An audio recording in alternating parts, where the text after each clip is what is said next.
Assalamualaikum warahmatullahi wabarakatuh. Perkenalkan kami calon guru penggerak angkatan 11 dari Kabupaten Gresik, Provinsi Jawa Timur. Dengan saya Zainal Abidin dari PT SD Negeri 32 Gresik dan bersama dengan saya Ibu Mufidah dari SMK YPI Darussalam 2 Cermi. Saya Ibu Linda dari SMK YPI Darussalam 2 Cermi.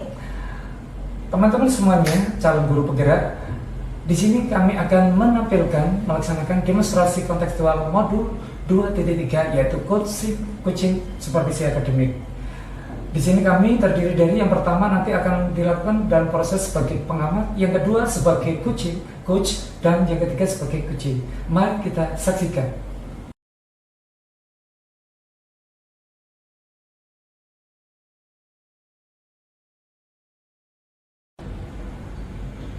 Assalamualaikum Pak Zen. Waalaikumsalam Bu Fida. Hari ini mau melaksanakan coaching ya dengan Bu Linda. Iya. Gimana kabarnya hari ini Pak Zen? Alhamdulillah. Alhamdulillah.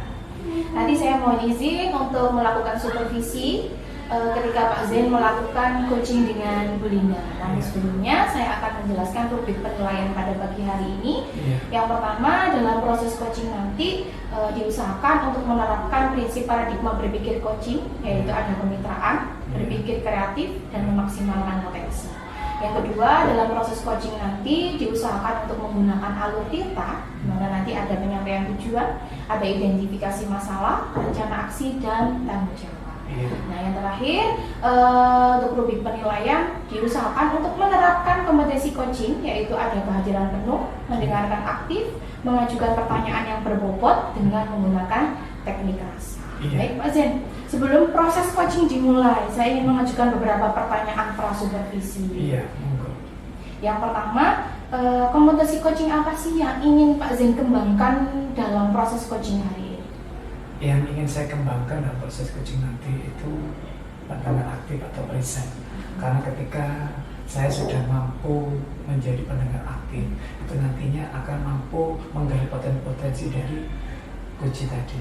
Kurang lebih seperti itu. Berarti Pak Zen hari ini ingin mengembangkan kompetensi mendengarkan secara aktif agar coaching nanti bisa menyampaikan segala bentuk permasalahannya sehingga nantinya menemukan solusi ya Pak Zen ya. Ya, kira-kira untuk kompetensi spesifik apa sih? Tadi sudah cuma satu kompetensi ya Pak? Mendengarkan secara aktif saja. Kira-kira indikator ketercapaian tujuan dari pengembangan kompetensi yang diinginkan Pak Zen hari ini apa? Ketika nanti saya sudah mampu memaksimalkan potensi dari coaching, nah kalau sudah tergali potensi dari coaching, maka itu nanti saya sebuah kebanggaan bagi saya bahwasanya saya bisa mampu menunjukkan bahwasanya coaching itu memiliki potensi yang harus digali, yang harus kita tahu semuanya, dan itu yang bisa dimaksimalkan ke depannya. Kurang lebih seperti itu. Jadi indikatornya adalah ketika coaching mampu menggali potensi yang dimiliki ya Pak Zen ya nanti ya atas permasalahan yang dihadapi ya. Jadi itu adalah indikator dari ketercapaian tujuan coaching hari ini. Pak Zen, mohon izin saya nanti mendampingi untuk melihat observasi dari proses coachingnya sebagai supervisi. Semoga hari ini coachingnya berjalan lancar ya Pak Zen ya. Terima kasih.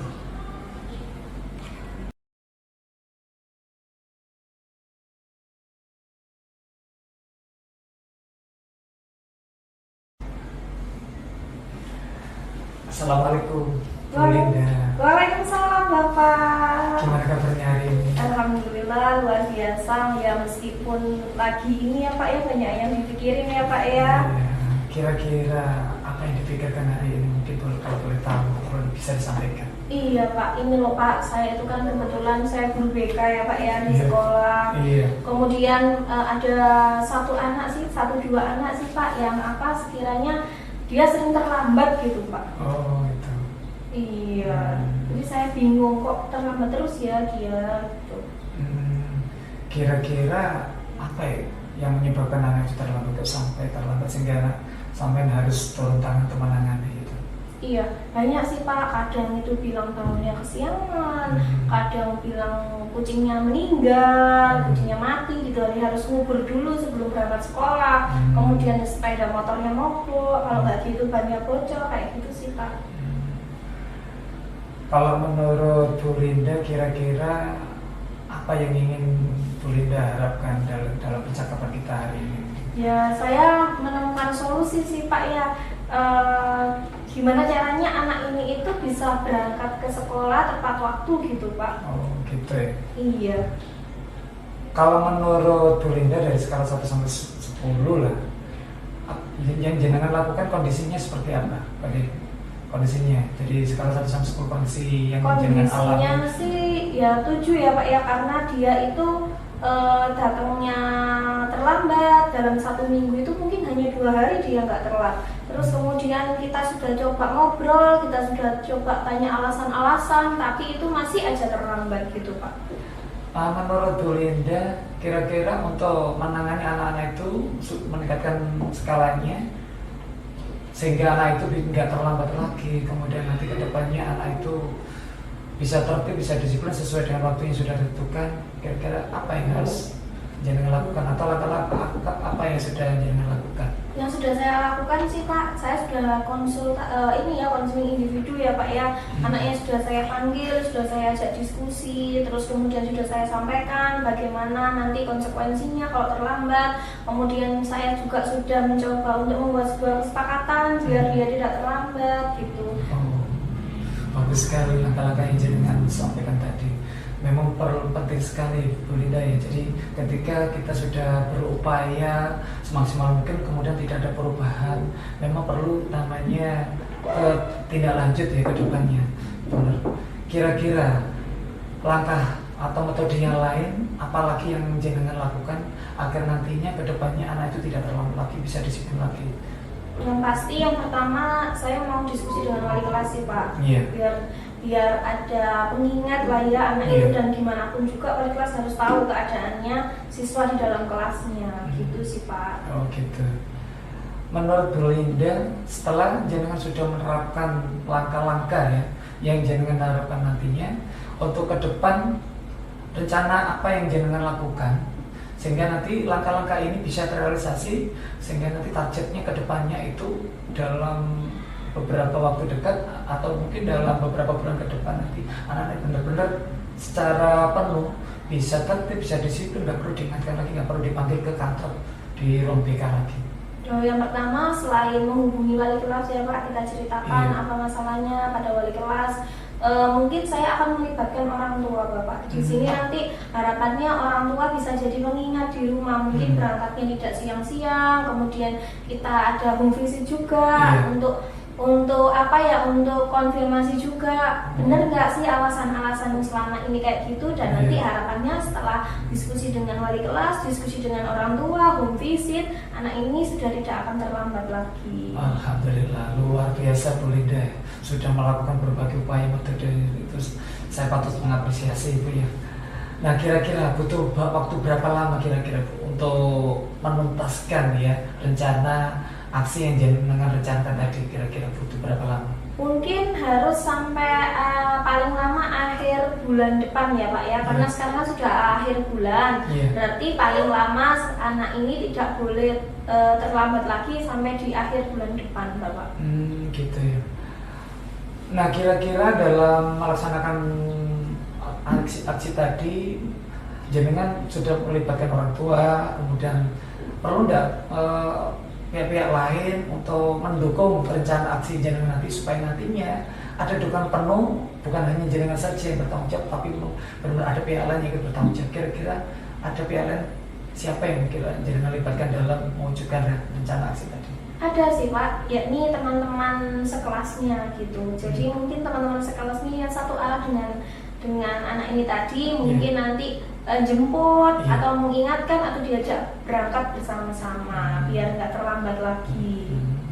Berarti dukungan yang jenengan harapkan itu tadi dukungan bukan hanya secara tanggung jawab, tapi secara penuh, baik secara lahir batin ya Bu Linda ya, kalau seperti itu. Oke, bagus sekali Bu Linda. Nah selain itu berarti perlu adanya pelibatan semua warga sekolah ya Bu Linda ya? Iya tentunya. Seluruh warga sekolah, baik teman, guru, kemudian wali kelas itu harus terlibat dengan perkembangan anak ini supaya tidak terlambat lagi gitu. Nah ini untuk pertanyaan terakhir Bu Linda ya. Iya. Setelah jenengan sudah merencanakan aksinya, kemudian menunjukkan komitmennya, kemudian nanti ternyata berhasil Bu Linda. Semuanya mendukung, warga sekolah mendukung, anak-anak sudah disiplin. Kira-kira perasaan ibu bagaimana nanti kira-kira gambarannya? Tentunya saya senang sekali ya Pak ya, dan saya akan memberikan apresiasi terhadap mereka semua berupa ucapan terima kasih, kemudian memberikan ucapan terima kasih juga sudah tidak terlambat gitu. Oke, alhamdulillah Bu Linda, terima kasih atas waktunya untuk perbincangan hari ini.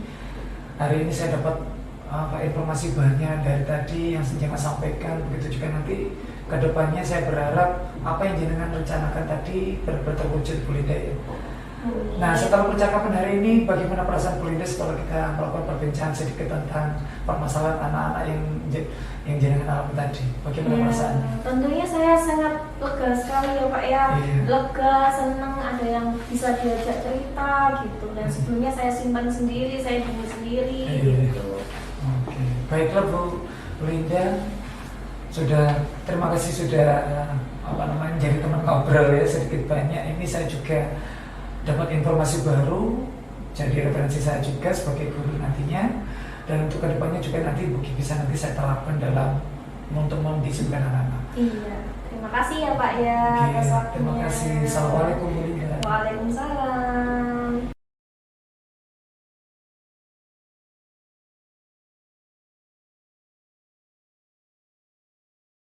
Assalamualaikum Pak Zen. Waalaikumsalam Bu Linda. Ya, tadi sudah melakukan proses coaching ya sama Bu Linda, seru sekali sepertinya. Ya, gimana perasaannya Pak Zen setelah melakukan coaching tadi sama Bu Linda? Alhamdulillah, saya senang sekali karena tadi sebenarnya saya harusnya masalah yang disampaikan dari coach tadi. Memang mendisiplinkan anak-anak itu butuh namanya metode langkah-langkah. Ini tadi disampaikan dari Bu Linda tadi, benar-benar menjadi referensi saya ke depannya. Makanya tadi benar-benar saya ingin menjadi pendengar aktif, saya ingin menggali lebih dalam tentang apa yang disampaikan dari sesuai dengan apa yang saya alami. Sesuai ya Pak masalahnya sama Bu Linda ya. Kira-kira apa yang sudah dilakukan sama Pak Zen yang menjadi indikator tercapaian coaching hari ini? Tadi yang pertama itu tadi yang saya harapkan itu saya ingin mendengar aktif. Jadi ketika saya sudah mampu memaksimalkan mendengar aktif itu, saya benar-benar tahu ternyata apa. Coach tadi memiliki permasalahan dan memiliki solusi. Setiap langkah, setiap metode itu sudah diterapkan. Dari situ saya bisa lebih jauh, ternyata coach itu memiliki potensi. Ketika ada masalah, mampu menyelesaikan masalah dengan baik. Jadi di situ saya sudah mampu dan sudah mencatat beberapa yang saya tangkap itu, sehingga apa? Ternyata si coach memiliki potensi sehingga mampu menunjukkan apa yang jadi kalau kekurangan, apa yang jadi kelebihannya, menjadi sebuah hal yang menarik bagi saya untuk saya gali lebih jauh. Oke, luar biasa sekali ya Pak Zen ya. Setelah saya simak tadi dari awal sampai akhir, apa yang disampaikan Pak Zen tadi juga sangat sesuai dengan catatan saya. Yang pertama tadi Pak Zen juga sudah menerapkan prinsip kemitraan, setara sama Bu Linda, ngobrol biasa, sehingga Bu Linda pun juga ketika ngobrol sama Pak Zen itu sudah seperti teman Pak ya. Iya. Memang teman Pak ya. Iya. Yang kedua tadi Pak Zen juga sudah mampu untuk mengajak Bu Linda untuk berpikir kreatif, memaksimalkan potensinya juga dalam proses coaching juga sudah menggunakan alur tirta, sudah tampil tadi menentukan tujuannya sudah tampil, identifikasi masalahnya juga sudah ada rencana aksi, dan tadi juga sudah ada komitmen tanggung jawab dari Bu Linda yang sudah dibuat. Luar biasa sekali. Selanjutnya tadi Pak Zen tadi kan ingin mengembangkan kompetensi coaching kehadiran penuh dan mendengarkan aktif. Mendengarkan aktif sudah tampil ya Pak ya tadi ya. Kehadiran penuh juga sudah, mengajukan pertanyaan berbobot dengan menggunakan teknik rasa. Alhamdulillahnya semuanya sudah tampil waktu coaching tadi. Kira-kira Pak Zen, kompetensi apa sih yang selanjutnya ingin dikembangkan di kedepannya nanti? Karena tadi saya hanya fokus pada mendengar aktif, untuk kedepannya saya ingin mengajukan pertanyaan berbobot. Saya ingin menggali lebih jauh dari apa yang disampaikan oleh coach tadi. Jadi mungkin itu kedepannya saya ingin mengembangkan lebih jauh lagi seperti itu. Jadi Pak Zain pengennya hari ini karena sudah mendengarkan aktif, untuk kompetensi selanjutnya Pak Zain ingin mengembangkan kompetensi menanyakan pertanyaan berbobot untuk menggali kompetensi yang dimiliki oleh coaching untuk menyelesaikan permasalahan. Kira-kira apa yang dilakukan Pak Zain untuk memaksimalkan kompetensi tadi? Jadi nanti akan saya berupaya yang pertama itu saya akan belajar dari media sosial, dari YouTube, dari teman-teman yang mungkin memiliki keahlian di bidang itu, dan juga nanti akan saya belajar sendiri, saya belajar mandiri, saya akan berusaha praktek bagaimana sih menjadi seorang coach, kemudian bagaimana cara menggali potensi dengan melalui faktanya berbuat tadi. Luar biasa sekali Pak Zain, sudah menerapkan prinsip mandiri ya Pak ya, belajar, terus belajar sampai sepanjang hayat Pak ya, untuk melatih coaching ini tadi. Karena coaching itu memang bisa dikuasai kalau kita memang sudah terbiasa Pak ya, dengan ambil tirta, dengan menggunakan kompetensinya. Nah, itu baru bisa kita asah kalau kita sudah terbiasa. Terima kasih Pak Zain atas supervisinya hari ini. Semoga nantinya kedepannya bermanfaat dan bisa melaksanakan proses coaching ini di sekolah-sekolahnya Pak Zain nanti. Dan bisa memaksimalkan potensi yang dimiliki oleh rekan sejawatnya Pak Zain. Sekian untuk hari ini Pak Zain, saya akhiri. Wassalamualaikum warahmatullahi wabarakatuh. Waalaikumsalam warahmatullahi wabarakatuh.